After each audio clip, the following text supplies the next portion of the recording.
कृषि दर्शन कार्यक्रम में सब किसान मन के जतु भाई बटले बहुत बहुत जोहार। और साथ ही आप सभी को रुमकी का नमस्कार। हालचाल कैसे हैं बोजी? बहुत बढ़िया, आप कैसे हैं? एकदम हम वो नगद ही।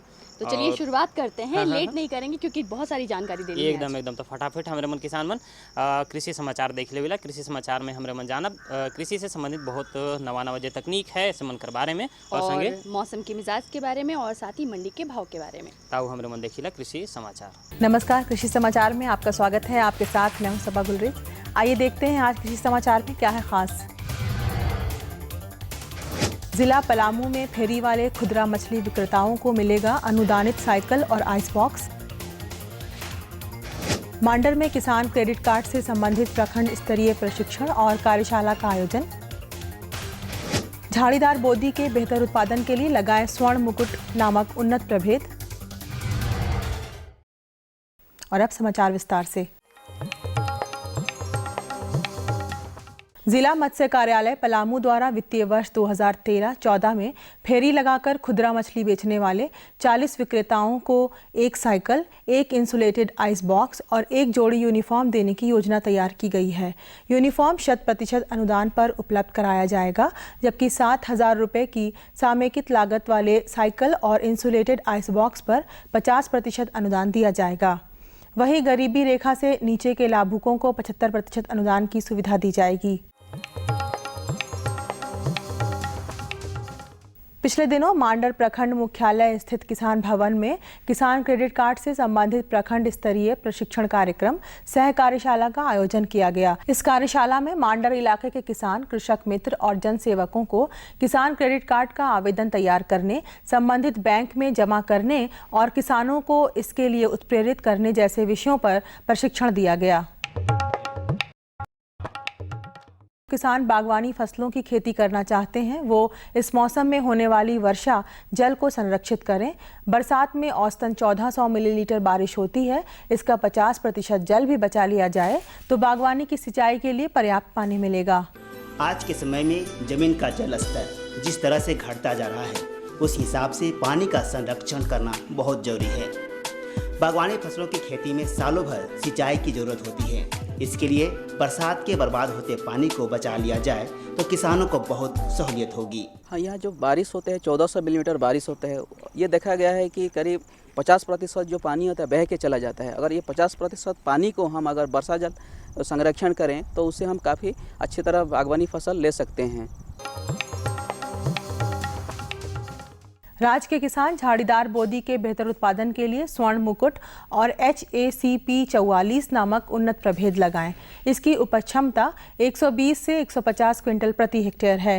कृषि अनुसंधान केंद्र प्रांडु द्वारा झाड़ीदार बोदी के कई ऐसे उन्नत प्रभेदों का विकास किया गया है जो शानदार उपज देने की क्षमता रखता है और 1.5 महीने में ही तुड़ाई के लिए तैयार भी हो जाता है। किसान भाइयों, जो झाड़ीदार बोदी का जो उन्नत किस्म है जो हमारे इस केंद्र से विकसित हुए वो स्वर्ण मुकुट है और HACP 44 है। ये स्वर्ण मुकुट का जो किस्म है इसका उपज क्षमता करीब 120 से 150 क्विंटल प्रति हेक्टेयर के दर से है और ये बहुत ही जल्दी वाला किस्म है, क्योंकि इसका फलिया आपको आधा 45 दिन मतलब 1.5 महीना के अंदर में तुड़ाई शुरू हो जाता है और 70 दिन में फसल का अवधि भी खत्म हो जाता है। तो इसका किसान भाई हमारा इस केंद्र से बीज प्राप्त करके इसका उन्नत खेती कर सकते हैं। पैडी बीडर उस कृषि यंत्र का नाम है जो रोपा धान में निकाई गुड़ाई के काम में इस्तेमाल किया जाता है। इसकी कार्यक्षमता 20 डेसिमल प्रतिदिन है। चलिए मिलते हैं उन सफल किसान से जिनकी बेहतर खेती का मूल मंत्र है लगातार प्रयास करो और हमेशा मेहनत के लिए तत्पर रहो। आज हम आपको एक ऐसे कामयाब किसान से मिलवाने जा रहे हैं जो अपनी खेती के बेहतरी के लिए उन सभी आधुनिक और पारंपरिक तरीकों को अपनाते रहते हैं जो उनकी फसल की गुणवत्ता में वृद्धि करता हो। अगर यदि एक साथ में मछली पालन, बतख पालन, मुर्गी पालन, साथ में खेती बाड़ी, टोटल मिश्रित से खेती बाड़ी किया जाए तो उससे किसान लोग भी सुखी संपन्न रह सकते हैं। और इसी तरह करके आज हम पूरे परिवार खुशहाल हैं।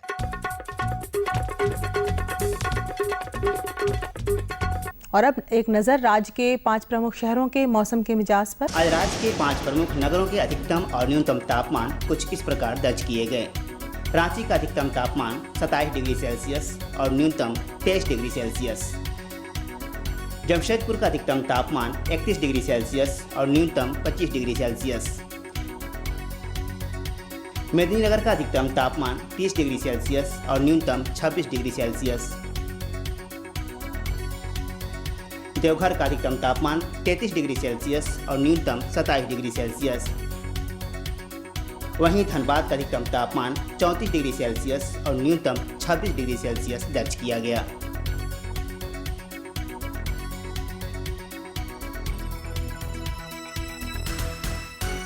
और अब मंडी भाव में आइए नजर डालते हैं अनाजों के भाव पर।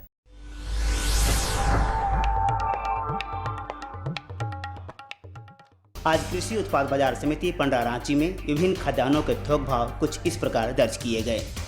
चावल मोटा 1825 रुपये से 2025 रुपये, चावल मध्यम 2100 रुपये से 2500 रुपये, चावल उत्तम 2750 रुपये से 4900 रुपये, गेहूँ 1400 रुपये से 2100 रुपये, चना 3600 रुपये से 4100 रुपये, दाल अरहर 5700 रुपये से 6600 रुपये, दाल मसूर 4500 रुपये से 4900 रुपये, दाल चना 4600 रुपये से 5000 रुपये, सरसों तेल 8600 रुपये से 9600 रुपये, चीनी 3325 रुपये से 3425 रुपये, आलू 750 रुपये से 850 रुपये और प्याज 1300 रुपये से 1500 रुपये प्रति क्विंटल रहा। कृषि समाचार में आज इतना ही। अगले दिन अगले अंक में फिर मुलाकात होगी कुछ ताज़ा खबरों के साथ। तब तक के लिए दीजिए इजाज़त। नमस्कार, जोहार। अभी आपने देखा कृषि समाचार, जिसके अंतर्गत आपने बहुत सारी जानकारी ली, लेकिन वक्त है और भी ज़्यादा जानकारी देने का। लेकिन उससे पहले हम लेंगे यहाँ पर एक छोटा सा विराम। ये लो और बताओ। बस। अरे ये क्या भैया जी, बस इतनी सी रासायनिक खाद? किसानी छोड़ रहे हो क्या? किसानी नहीं, नादानी छोड़ रहे हैं। मिट्टी की जांच कराई है। अब तो लालाजी जितनी जरूरत है उतने ही उर्वरक खेत में डालेंगे। हाँ, किसान भाई आज ही अपने जिले की नजदीकी भूमि परीक्षण प्रयोगशाला में मिट्टी की जांच जरूर करवाएं और मिट्टी में पोषक तत्व, नमी व पौधे के विकास को देखते हुए केवल जरूरत के अनुसार ही पोषक तत्व डालें। और हाँ, मिट्टी में गंधक, जस्ता, बोरोन जैसे सूक्ष्म पोषक तत्वों का पता लगाना भी न भूलें। उर्वरक और जैविक खाद के सही उपयोग से भूमि का उपजाऊपन बनाए रखें, उत्पादकता बढ़ाएं, खर्चा घटाएं और बहुमूल्य विदेशी मुद्रा बचाने में भी सहयोग दें। और हाँ, धीमी गति से नाइट्रोजन उपलब्ध कराने वाले उर्वरकों जैसे नीम लेपित यूरिया को प्राथमिकता दें और यूरिया का पत्तों पर छिड़काव करें। अरे वाह, तू तो सचमुच समझदार हो गया रे। अधिक जानकारी के लिए संपर्क करें जिला कृषि अधिकारी या किसान कॉल सेंटर।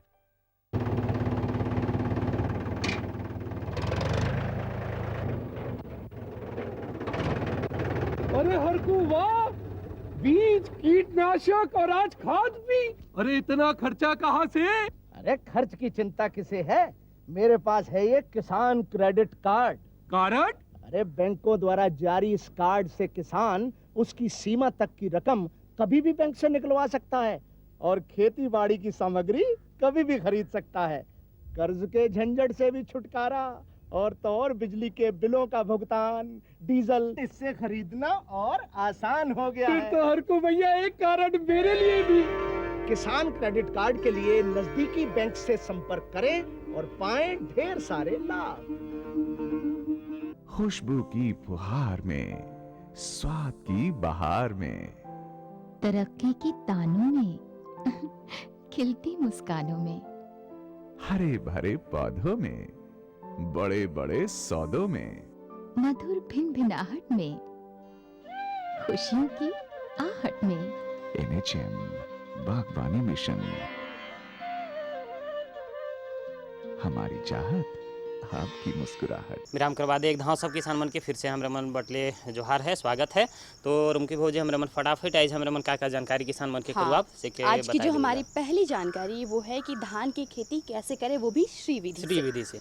बड़ा बढ़िया तरीका है। किसान मन हमरे मन इकर से बहुत लाभ कमाए सकीला और जे हमरे का उत्पादन है जैसे हमरे मन साधारण विधि से खेती करी ला भौजी, इकर से है कि हमरे दुगुना फायदा कमाए सकीला। और साथ ही हमारे जो विशेषज्ञ हैं कृष्ण प्रसाद, वो हमें पूरी जानकारी देंगे किस तरह से खेती करनी चाहिए श्री विधि से, क्या क्या चीज़ों का ख्याल रखना चाहिए, किन बातों को हमें ध्यान में रखना चाहिए। ताऊ हमरे मन फटाफट ही कर बारे में जानकारी करेला कि श्री विधि से हमरे धान कर खेती कैसे कर सके। आज हमारे पास जो है धान लगाने के लिए बहुत सारे जो हैं वो उपाय हैं और तरीके हैं। उनमें से एक तरीका है श्री विधि। उसके बारे में विशेष जानकारी देने के लिए आज हमारे साथ उपस्थित है डॉक्टर कृष्णा प्रसाद, जो हमें बताएंगे कि श्री विधि से धान लगाने की जो है वो खेती जो है वो किस प्रकार से करेंगे और वह आप हमारे किसान भाइयों को बताएं। डॉक्टर साहब, हम आपसे जानना चाहते हैं जो है श्री विधि के द्वारा जो है खेत की तैयारी किस प्रकार से करें, वो आप हमारे किसान भाइयों को बताएं। हाँ किसान भाइयों, जो भी आदमी हम लोग बिछड़ा किए हैं श्री विधि से धान की खेती करने के लिए, तो सबसे बड़े हमें ये ध्यान रखना है कि खेती का तैयारी, ज़मीन की तैयारी बहुत अच्छे से होनी चाहिए। इसके लिए हम लोग पहले से 2-3 बार खेत की जुताई कर लें और पानी डाल करके कदवा कर लें।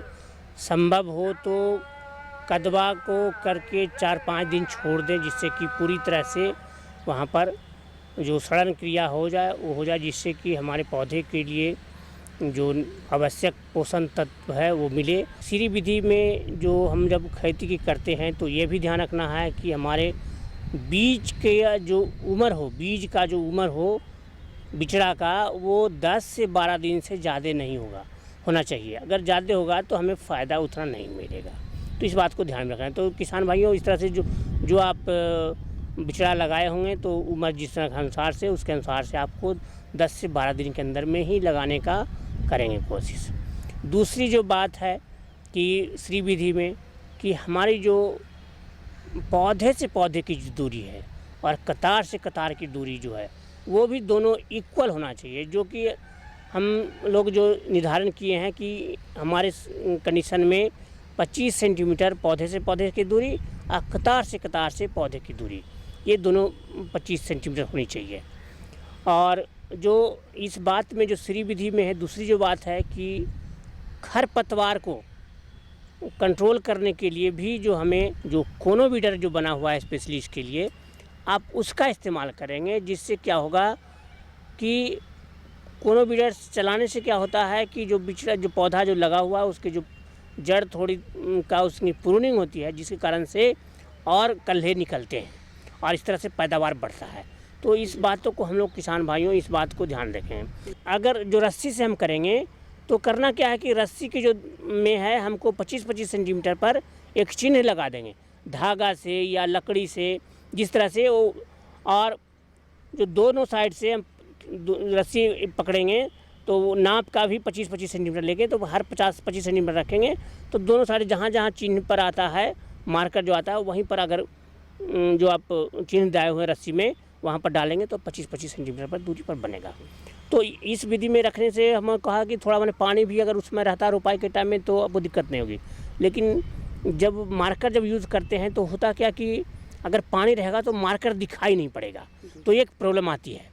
और एक दूसरी जो प्रॉब्लम होती है कि हमारे किसान भाइयों की हमारे यहाँ के बहुत कंट्रोल सिस्टम नहीं होता, पानी कभी भी आ जाता है, तो ये सब प्रॉब्लम आती है, तो ये सब ध्यान में रखने की बात कर देता है। ये तो डॉक्टर साहब हुआ दूरी की बात है। हम आपसे ये भी जानना चाहते हैं कि जो है अगर हम श्री विधि के द्वारा अगर हम खेती कर रहे हैं तो उसमें कौन से उर्वरक जो है डालें ताकि हमारे जो है धान और हमारे खेत जो है वो लहलहा सके। किसान भाइयों, ये हमेशा ध्यान रखें कि उर्वरक का जो उपयोग हमेशा संतुलित रूप में करें।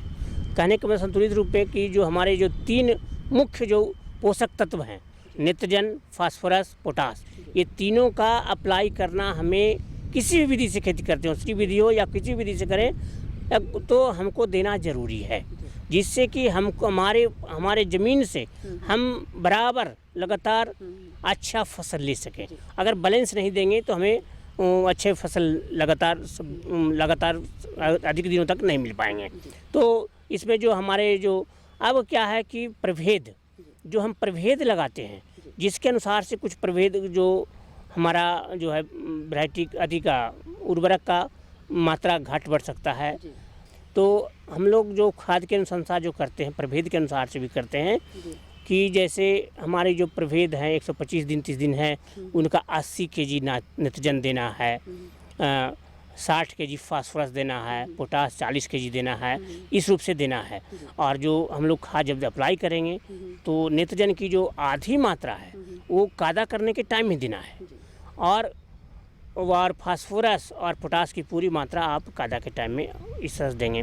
और जो रेस्ट जो हमारा आधा है जो नाइट्रोजन बचा हुआ उसको हम 2 स्प्लिट में या 3 स्प्लिट में भी दे सकते हैं, इसलिए कोई बात नहीं है। डॉक्टर साहब, जाते जाते हम आपसे जरूर जानना चाहेंगे कि श्री विधि के द्वारा अगर हम खेती करते हैं तो हमारे जो किसान भाई जो हैं उनको किस तरीके से फ़ायदे होंगे, वो आप हमारे किसान को संक्षेप में बता दें।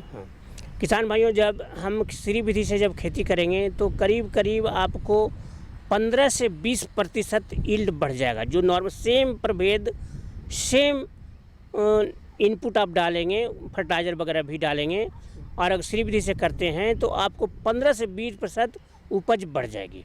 और क्या है कि एक जो है आपको इसमें बीज की मात्रा भी कम लगती है, ये इस बात को ध्यान में रखने की ज़रूरत है।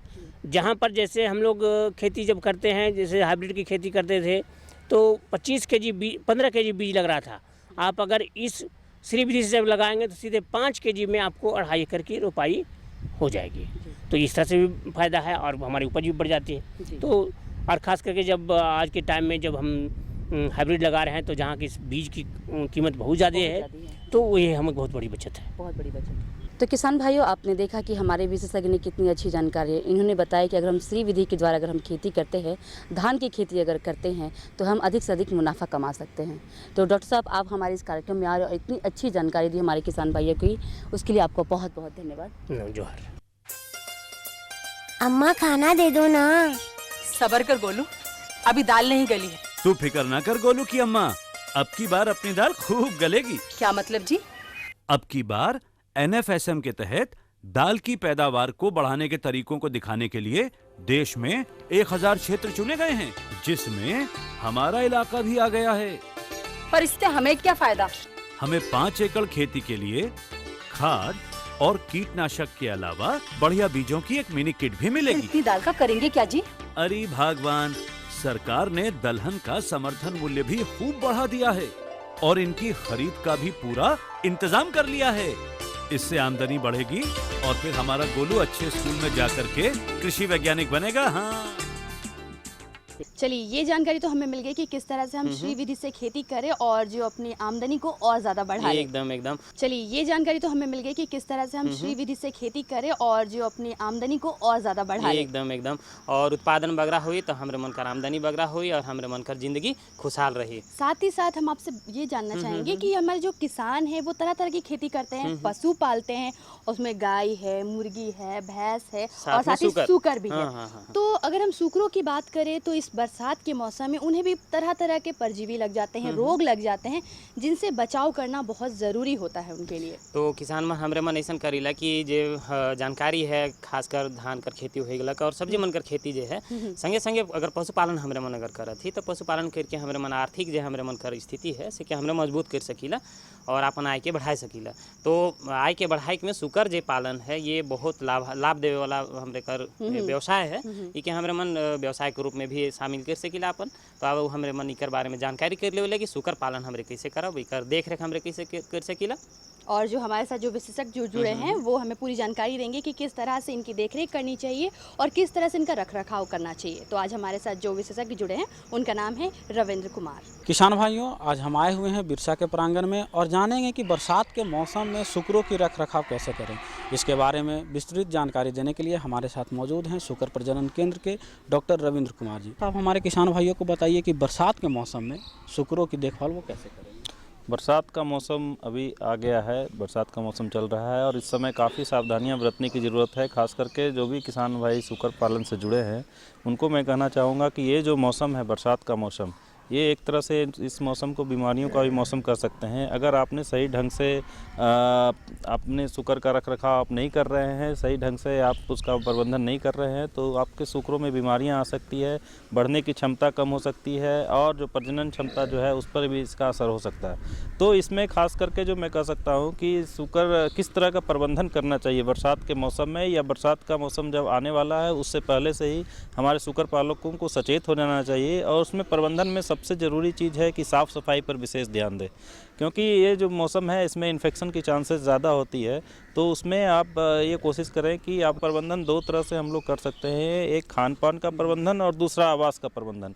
और इसमें जो है कि ये जो जैसा कि मैं कह रहा हूँ कि जब बरसात का मौसम आता है तो ह्यूमिडिटी जो आर्द्रता होती है वातावरण में वो काफ़ी बढ़ जाती है, और जो ये टेम्परेचर के साथ जब आर्द्रता का कम्बिनेशन होता है मिलता है तो ये काफ़ी जो है इरिटेबल होता है, और ये बिल्कुल हमारे जो सूकर होते हैं वो स्ट्रेस में आ जाते हैं। तो ये जो आर्द्रता है और ये जो वातावरण का जो प्रभाव है, अधिक टेम्परेचर उसके साथ में आर्द्रता, इसको कम करने की ज़रूरत होती है। इसको 2 तरह से कम कर सकते हैं, एक भोजन प्रबंधन से और दूसरा आवास प्रबंधन से। तो डॉक्टर साहब ये भोजन प्रबंधन जो है वो बरसात के मौसम में हमारे किसान भाई कैसे करें कि सूकर उनकी ज़्यादा से ज़्यादा जो है जी बीमार ना हो और अच्छी से सेहत। जी हाँ, भोजन प्रबंधन की यदि बात करते हैं कि अगर बरसात का मौसम आ चुका है और जब बारिश होने के बाद जब टेम्परेचर काफ़ी बढ़ जाता है ह्यूमिडिटी के कारण, तो उसमें क्या होता है कि जो है कि वो सूकर स्ट्रेस में आ जाते हैं। तो इस समय ये कोशिश करना चाहिए कि किसी तरह से वातावरण के जो तापमान का जो प्रकोप है उसको कम करें। इसके लिए जो सूकर जो है, सूकर जैसा कि ये जो जानवर हैं वो टेम्परेचर का जो प्रभाव होता है उसमें स्वेटिंग यानी पसीने के द्वारा वो टेम्परेचर के प्रभाव को कम नहीं कर सकते हैं, लेकिन उसके शरीर को ठंडा करके इस टेम्परेचर जो का प्रभाव को कम कर सकते हैं। इसलिए आप ये कोशिश करें कि जब वातावरण में तापमान बढ़ जाता है, ह्यूमिडिटी बढ़ जाती है, तो उस समय आप कोशिश करें कि सूकरों को पानी से धो करके नहला करके इसमें शरीर के तापमान को उसके अनुकूल बनाए, प्रतिकूल वातावरण को उसके अनुकूल बनाए, ये कर सकते हैं। दूसरा है कि जो आवास प्रबंधन है या भोजन की जो बात कर रहे हैं उसमें है कि ये कोशिश करनी चाहिए कि जैसे ही टेम्परेचर बढ़ता है, ह्यूमिडिटी बढ़ती है वातावरण में, तो स्ट्रेस में जब जानवर आते हैं तो खाना कम कर देते हैं। तो इस समय ये कोशिश करना चाहिए कि किस तरह से उसका प्रबंधन करें। इसमें है कि आप फाइबर जो डाइट होता है वो कम करें, जैसे ग्रेजिंग के लिए जानवर घास हम देते हैं जानवरों को, इसकी मात्रा को कम कर दें, क्योंकि ये जब घास हम लोग प्रोवाइड करते हैं सूकरों को, उसको जब वो खाते हैं तो उसमें हीट जनरेट होता है, उससे और स्ट्रेस की संभावना बढ़ जाती है। तो फाइबर खाने में जो फाइबर का जो मात्रा है उसको कम कर सकते हैं। दूसरा चीज़ है एनर्जी पोर्शन को हमको बढ़ाना होगा, जैसे कि उसमें कुछ फैट, अगर दाना मिश्रण बना रहे हैं उसमें फैट जो है वो उसको जो है कि बढ़ा सकते हैं, और प्रोटीन की मात्रा को कम कर दें। तो इस तरह से छोटा सा बदलाव कर करके जो है कि हम जो है उसको सूकरों को उचित वातावरण दे सकते हैं, अच्छा खाने का प्रबंधन कर सकते हैं। इसलिए खाने का जो है वो 2 या 3 बार करके दें। पानी की मात्रा, ठंडे पानी की व्यवस्था और साफ़ पानी की व्यवस्था करें, क्योंकि ये जो अभी जो बरसात का मौसम है उसमें इन्फेक्शन का चांसेस ज़्यादा होते हैं, और इन्फेक्शन का स्रोत जो है पानी से भी है। तो पानी का के कारण भी जो है उसमें जो है कि इन्फेक्शन जा सकते हैं सूकरों में। तो ये इस तरह से खाने का प्रबंधन कर सकते हैं और इसको डिवाइडेड पोर्शंस में दें। और एक चीज़ और ध्यान दें, जहां आप खाना स्टोर करके रखे हैं उस स्टोर में आप ये ध्यान दें कहीं पानी का रिसाव तो नहीं हो रहा है।